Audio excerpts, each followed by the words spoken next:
મહાનગરપાલિકાના પરિણામ આવી રહ્યા છે અને ભારતીય જનતા પાર્ટી માટે અહીંયા પણ ખુશીનો માહોલ દેખાઈ રહ્યો છે। કુલ 68 નગરપાલિકાના આ બેઠકોના પરિણામ આવી રહ્યા છે અને એમાં ભારતીય જનતા પાર્ટીનો ભગવો લહેરાતો દેખાઈ રહ્યો છે। જૂનાગઢ મહાનગરપાલિકામાં તો ભારતીય જનતા પાર્ટીનો ભગવો લહેરાયો છે, પણ એની સાથે સાથે નગરપાલિકાઓની જે ચૂંટણી થઈ રહી છે એ નગરપાલિકાની ચૂંટણીમાં પણ ભારતીય જનતા પાર્ટી આગળ ચાલી રહી છે।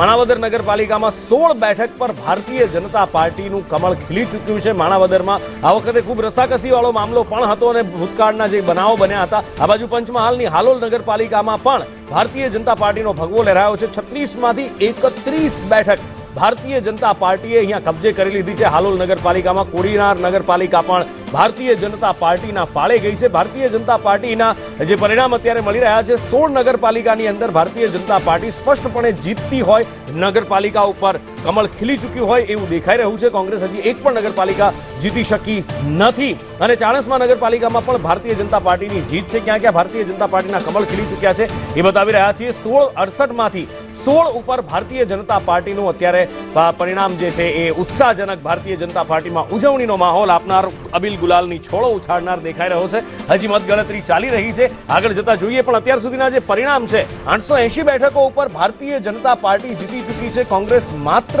132 બેઠક અને કોંગ્રેસની લગોલગ આમ જુઓ તો જે અપક્ષો છે એ દેખાઈ રહ્યા છે। કોંગ્રેસ 132 બેઠકો જીતી છે તો અપક્ષ 112 બેઠકો જીત્યા છે।